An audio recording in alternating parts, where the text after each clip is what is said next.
তিনি তৃণমূলের একজন বিধায়ক, কিন্তু প্রকাশ্য মঞ্চে দাঁড়িয়ে তিনি বলছেন সারা বছর তৃণমূল, ভোট এলে পদ্মফুল।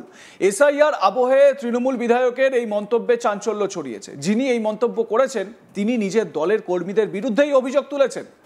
আমরা বলছি বীরভূমের লাভপুরের তৃণমূল বিধায়ক অভিজিৎ সিনহার কথা। জামনা অঞ্চলে তৃণমূল কংগ্রেসের আহ্বানে অনুষ্ঠিত জনসভায় বক্তব্য রাখতে গিয়ে তিনি স্পষ্ট ভাষায় জানান, দলের ভেতরেই এমন কিছু লোক আছেন যারা সারা বছর তৃণমূল করেন আর ভোটের সময় পদ্মফুল। বিধায়ক বলেন, 2021 সালে যখন আমি ভোটে দাঁড়িয়েছিলাম, আপনাদের আশীর্বাদে জিতেছিলাম। আমার বিরুদ্ধে বিজেপি ছিল, সিপিআইএম ছিল। এই জামনা অঞ্চলে যারা বিজেপি করেন তারা মারাত্মক বিজেপি।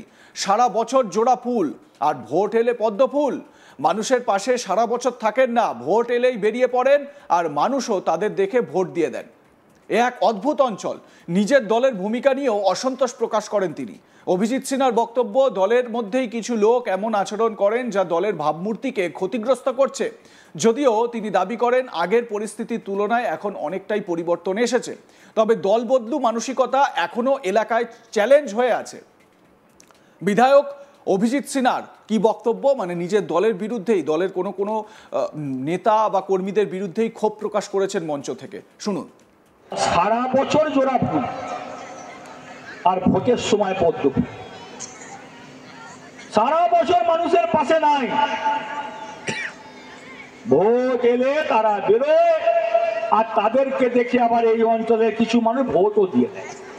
ভালো, সারা বছর যুবশ্রী, কন্যাশ্রী, মেয়ের বিয়ের সময় 25,000 টাকা রূপশ্রী, প্রতি মাসে খাদ্যসাথীর ফাইন চাল, 5 লক্ষ টাকা স্বাস্থ্যসাথীর কার্ড, সবুজ সাথী সাইকেল সব পায়।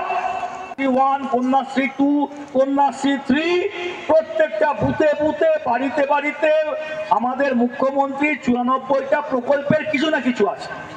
হয় লক্ষ্মীর ভান্ডার পায়, না হলে খাদ্যসাথী চাল পায়, স্বাস্থ্যসাথী 5 লক্ষ টাকার কার্ড আছে, মেয়ে বা ভাইজি বা নাতনির বিয়ের সময় 25,000 টাকার উপশ্রী সব পায়। আপত্তি নেই, আমাদের মুখ্যমন্ত্রী সবাইকে দেয়, নাও। কিন্তু সারা বছর মমতা বন্দ্যোপাধ্যায় প্রকল্পের পর প্রকল্প, সারা বছর জোড়া ফুল, ভোট এসে গেলেই পদ্ম। অদ্ভুত অঞ্চল, আগের থেকে অনেকটা পরিবর্তন হয়েছে, ভালো। পরে সাংবাদিকদের সামনেও নিজের অবস্থান স্পষ্ট করেন অভিজিৎ সিনহা। তিনি কি বলেন এ বিষয়ে, শুনুন। কিছু মানুষ আছেন তারা সামনাসামনি পতাকা নিয়ে বিজেপি করে না। আমার প্রশ্ন হচ্ছে, তুমি গণতান্ত্রিক দেশ, গণতান্ত্রিক পদ্ধতিতে বিজেপি করতেই পারো, সিপিএম করতেই পারো, কিন্তু সারা বছর তারা ভেসে ভেসে থাকে, আমাদের পার্টির নেতৃত্বের সাথে যোগাযোগ রাখে, দেখায় যে তারা খুব তৃণমূলকে ভালোবাসে, কিন্তু ভোট যেই আসে তারা আমাদেরকে ভোট দেয় না। সেই জন্যই বললাম যে পাতে খাও সে পাত ফুটো করো না, যার নুন খাও তার গুণ গাও, এই দুটো কথা বলেছে। তৃণমূলের ছত্রছায়া থেকে তারা বিজেপি করছে, আছে তো মানুষ, বললাম তো, তারা ভেসে থাকে। তারা যদি বিজেপির পার্টি অফিস করে পতাকা নিয়ে করতে পারে, স্বাগতম, গণতন্ত্রে অধিকার আছে। তা করে না, সেটা করে না। কিন্তু তারা যেটা করে সেটা হচ্ছে ওই তৃণমূলের গায়ে গা লাগিয়ে থাকবে আর ভোটের সময় চুপ করে গিয়ে বিজেপিকে ভোট দিয়ে দেবে। দিতে পারে, তা দলটা করো না, সংগঠনটা করো না, অসুবিধা কী আছে? তৃণমূল বিধায়ক অভিজিৎ সিনহার বক্তব্য নিয়ে আলোড়ন পড়ে গিয়েছে জেলার রাজনৈতিক মহলে। বিরোধীরা দাবি করছে তৃণমূলের অন্তর্দ্বন্দ্ব ফের প্রকাশ্যে এসে গেল।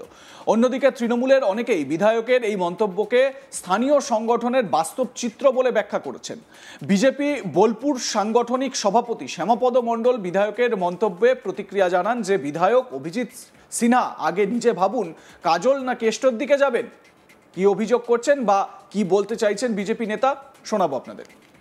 রানাবাবু জামনা অঞ্চলে মিটিং করতে গিয়ে বলেছে যে জামনা অঞ্চলের লোক সারা বছর তৃণমূলের সঙ্গে আর ভোট এলে বিজেপি হয়ে যায়। তা আমি রানাবাবুকে প্রশ্ন করব, রানাবাবু আপনি কোন দল থেকে তৃণমূলে এসেছেন? আপনি নিজের আইডিওলজি ঠিক রাখতে পারেননি, আপনি নিজের আদর্শকে মানতে পারেননি, নীতিকে ধরে রাখতে পারেননি। যখন ফরওয়ার্ড ব্লক বামের সুবিধা পেয়েছেন তখন বামপন্থী হয়ে ফরওয়ার্ড ব্লক করেছেন।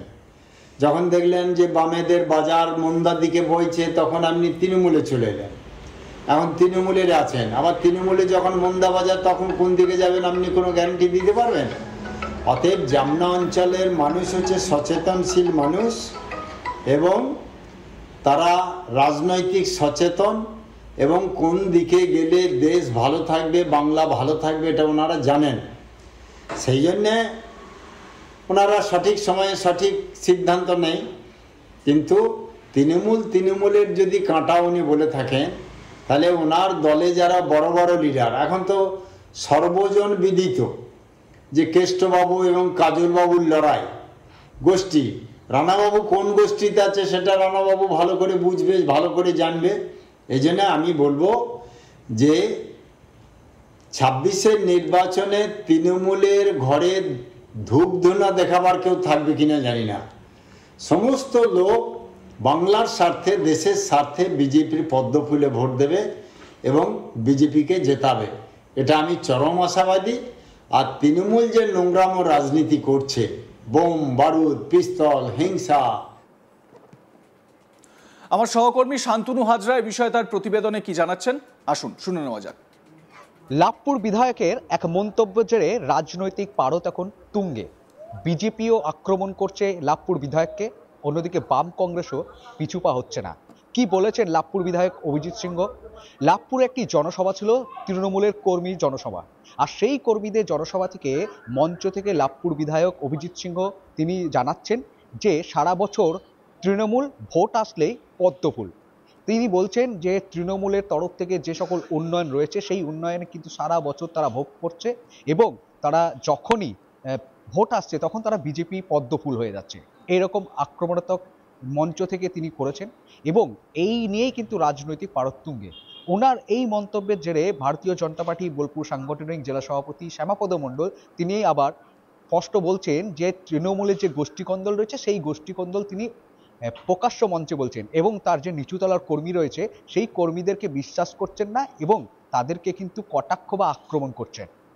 অন্যদিকে তিনি আরও বলেছেন, অভিজিৎ সিংহকে তিনি নিশানায় রেখে তিনি বলছেন যে উনি আগে সিদ্ধান্ত নেক অনুব্রত কাজলের দিকে যাবে না কেষ্টর দিকে যাবে।